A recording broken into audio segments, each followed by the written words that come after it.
Hello, this is Mayor Chris Bollwage, and welcome to another edition of Our City. A few things going around the City of Elizabeth. Keep in mind that the City of Elizabeth and the County of Union have plenty of vaccines and availability is easy.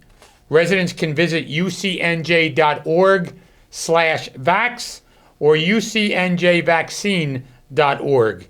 And then all you do is click on Union County, the Peterstown Community Center, or the Stephen Sampson Center, or simply call 908-820-4250. Appointments are not necessary, but they're available on Tuesdays, 1 p.m. to 7 p.m. at the Peterstown Community Center, Wednesdays, 2 p.m. to 7 p.m., and Thursdays, 9 a.m. to 2 p.m. The Sampson Center is open for testing Monday through Friday, 9 a.m. to 5 p.m., Wednesdays, 9 a.m. to 8 p.m., and Saturdays, 10 a.m. to 3 p.m. And all of this information is on our website. We're also open on Saturdays at the Sampson Center. This weekend only saw 75 new cases. That means the numbers have greatly reduced since the beginning of January, when we were doing over 800 cases in one single day. Testing is also available at the Ex-Laban Recreation Center on Thursdays, 5 p.m. to 8 p.m. You do not need an appointment. Walk-ins are necessary and available. Masks are required. However, no food, drink, smoking, or chewing gum 30 minutes prior. A photo ID is required, and anyone under the age of 18 must be accompanied by an adult. Insurance is not needed, but if you have coverage, please bring a copy. Kids will need a copy of their birth certificate and a parent or guardian to sign a consent form. It's important, even though the numbers are really going lower, that we maintain social distance, and if you're in a crowded room, wear a face mask or a covering and wash your hands as frequently as possible. Personal responsibility is extremely important. And all of this information is on our websites, or you can call our public information office at 908-820-4124. Now, our social media sites have been talking about police recruitment, not only through the City of Elizabeth, but the County of Union, the FBI, the Port Authority, the Union County Police. There's a lots of opportunities out there, and we've been having seminars as well as open house at the Ex-Laban Center. And I'm pleased to be joined on this week's show by two officers who are working diligently on recruiting folks from Elizabeth and around the region to enter law enforcement. First will be Captain Abner Rodriguez, followed by Officer Gina Haverty. Captain, introduce yourself. Tell us a little bit about who you are. Thank you, Mr. Mayor. Good afternoon, everyone. Abner Rodriguez. So I was born and raised in the City of Elizabeth 40 some odd years ago. I was raised in the downtown port section where my heart was for 24 years. I attended various schools and ultimately graduated Elizabeth High School in 1993. I then went on to work at Elizabeth General Hospital. I worked my way out through college, and eventually I was able to fulfill my lifelong dream of becoming an Elizabeth police officer. Very good. And Officer Haverty? Thank you, Mayor. Thank you, Captain Rodriguez. Good afternoon, everyone. My name is Gina Haverty. I was born and raised in Elizabeth as well. And prior to becoming a police officer for the City of Elizabeth, actually, I was an English teacher for approximately 8 years. So you went from being an English teacher to police officer. That's a pretty big switch. Yep, pretty drastic switch. I actually received my bachelor's in criminal justice. It was something that was always near to my heart. And after teaching for a certain number of years, I decided to take the leap. Where were you teaching, Gina? I was teaching in Linden. Okay. Linden Public School. Well, glad you're on the police department. Thank you, Mayor. Thank you. How many years are you on the force now, officer? I'm on the force now 4 years. 4. So it's a rookie, right, Captain? Absolutely. How many years are you on? 22 years and started 23. So what made you want to become a police officer, Captain? So it's always been my dream since I was a little kid. Recently, I had family visiting from Brazil, and they were telling my children the story of when I was 4 years old, and I was running around their house in Brazil playing cops and robbers, and I was always the cop. So it just, it's always been a lifelong dream of mine to serve our public. Well, I'm glad you weren't one of the robbers. Yeah, I am too. So Officer Haverty, Gina, what made you want to switch from teaching to becoming a police officer? Well, like I said, I was born and raised in Elizabeth to immigrant parents, and I saw firsthand the challenges they faced and witnessed the community that embraced them and helped them succeed in a new country. It was because of this that I knew it was important for me to help others and to become a police officer and give back to my community. So you weren't running around playing cops and robbers like Abner was? No, I wasn't. I was not. So Gina, tell us what the requirements were. You were obviously in a career. You were an English teacher working in the Linden School District. You could have moved up in there, but you decided to come to an Elizabeth police officer. So what requirements did you have to face, and what were your challenges early on? So the first requirement I had to complete was to first apply for the New Jersey Civil Service written exam. And of course, you have to be eligible to take the New Jersey Civil Service exam. You have to meet certain requirements. You have to be 18 years of age, or 18 to 35. You must be a United States citizen. You must have a high school diploma or equivalency. You have to have a New Jersey driver's license, and you must be a resident of the city of Elizabeth prior to the exam's closing date, and maintain residency up until your appointment. And 1 year thereafter. I'm sorry, Mayor, you said one of the challenges that I experienced? No, but finishing your last thought, and 1 year after. And 1 year after, correct. Okay. Thank you, Mayor. And now, how about the challenges?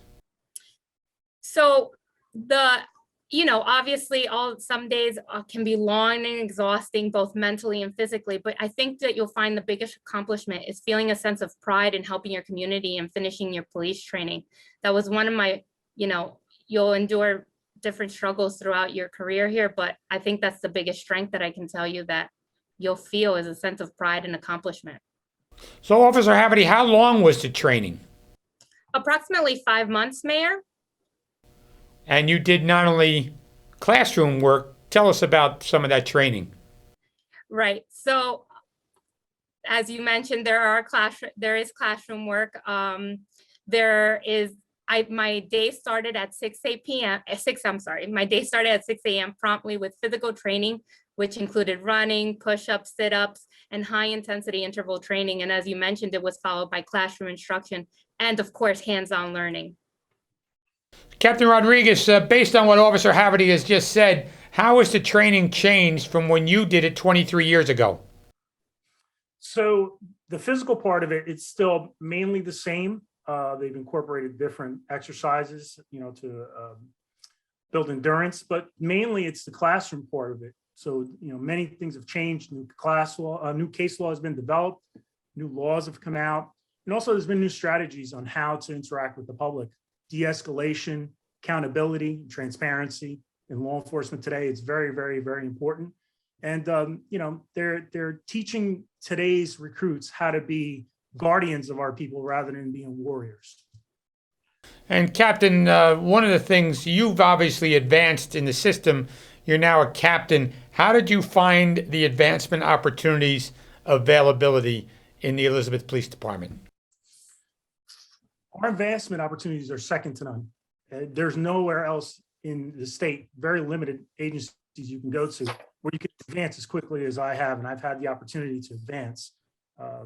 We have many different opportunities here, not only in rank, but there's also different divisions and different bureaus that you can work. It's second to none, in my opinion. So Gina, the opportunities for you to advance, you're now on 4 years. You would eventually take the test for sergeant if you so choose. How do you plan to move ahead? Correct, Mayor. So one of the things that I'm doing is currently studying the Attorney General guidelines, our general orders, so that I can be as fully prepared as possible in order to take the sergeant's exam. And Gina, tell us about the police academy and how does that prepare you not only as a rookie police officer, but also to move forward? Again, they teach you Attorney General guidelines to see Title 39, which is your motor vehicle violations. And all these things are not only tested on the sergeant's level, but again, you're going to be actively picking at that knowledge that the police academy has instilled in you when you're doing your job as a police officer. And some of the struggles you face as not only a young officer, but a woman. I mean, still, women in the police is still something that's a struggle. Would you say yes? Well, you don't see as many women as you do men. You're right, Mayor. But I think every job is demanding, but can be rewarding. You have to prepare yourself mentally and physically. You're held to the same standard as a woman than you are as a man, and you're required to perform at the same level as men. So you do really have to prepare yourself mentally and physically to meet those challenges and to exceed those challenges. Well, let's talk about physically. I can't do one push-up. How many can you do? The last I checked last night when I was doing them was about 25 push-ups and within a minute. Wow. I couldn't do one. Congratulations. The running and the physicality of it, keeping up with not based on gender, but just based on everybody in the class. There's somebody always leading the pack, right? So does that make others push harder during the training? I think I can only speak for myself, but it definitely pushed me to push myself to a higher standard. I wanted to run better. I saw other people running better than I was. I wanted to push myself to run at the front of the pack. I wanted to always push myself to do as many sit-ups, if not more, as my peers, as many push-ups as my peers. I wanted to jump higher. I wanted to work out harder. I think you'll find within yourself, you'll find that you want to push yourself beyond those limits. Because as you know, we're always pushed to those limits in our career or in any career. Any career can be demanding, but really we find it within our career, these requirements are really demanding, and you really want to push yourself to meet or to go above those limits. So Abner, something tells me Gina's efforts were much harder than yours. She seems to be worked harder now than you did 23 years ago. Well, yes, Mr. Mayor, it was a different time. I was a lot younger back then, in a lot better shape. But I will attest to what Officer Haverty is saying. It became like a team building where you want to help the weaker people in your group to rise to the top. And a lot of them did rise to the challenge and become better of it. At the end of the process, you got to see all the hard work, and everybody finished as a group. So Gina said she was in the police academy for 5 months. Abner, was it the same for you, or was it shorter back then? It was about approximately 21 weeks when I went through, so it's pretty much the same. Okay. And do we currently have any recruits in the academy now? We do. We actually have approximately 17, Gina. Am I correct on that number? Correct, Captain. We have 17 recruits entering that have entered the police academy now, and we had 13 graduates. And Gina, are you working with those recruits? I don't work with them directly. I have provided certain training for some of the software that we've been implementing with our police department. So Gina, as a female, do you notice that there are more or less, as we move forward, males or females interested in becoming a police officer? You being much younger than Abner, what do you see the future? Who's looking to join police departments? Believe it or not, Mayor, I have seen a larger number of women interested in becoming officers, which is phenomenal. I think that, and Captain Rodriguez can attest to this, I don't think that we had as many female officers even 7 years ago as we do now. Every class I see, I want to say a handful of females that are interested in our application process. Abner, you want to follow up on that? Sure. When I went through the academy for Elizabeth, I believe there was only 2 or 3 that went through. And now you're seeing vast amount of women going through the police academy. So it's becoming more appealing. They can be themselves and It's less of an egotistical type of environment. So there's been a lot of positive change in law enforcement in the last 2 or 3 decades. So I mentioned in the beginning of the show that we've had a recruitment effort at the Ex-Laban Center along with Port Authority Police, Union County Police, and other police organizations. What was your role in it, and how can you tell us more about it? Great. So yes, I was on the ground floor along with our police director, Earl Graves, who teamed up with the NAACP and the County of Union to put in a program together where we can have other agencies that operate in and around Elizabeth that we're currently in the process of recruiting officers. So we put together an event, and it was phenomenal. We had a lot of great people come forward. Approximately 600 people signed up for the event, and approximately 300 showed up. So it was very positive. And Gina, what was your involvement in the recruitment effort? I took a more background approach to the involvement. I, helped Captain Rodriguez with the brochures and was part of the brochures that were implemented and the flyers that were implemented and ensured that everything was up to par with the flyers. Well, you had to make sure we get the word out. Correct. Through our police department website.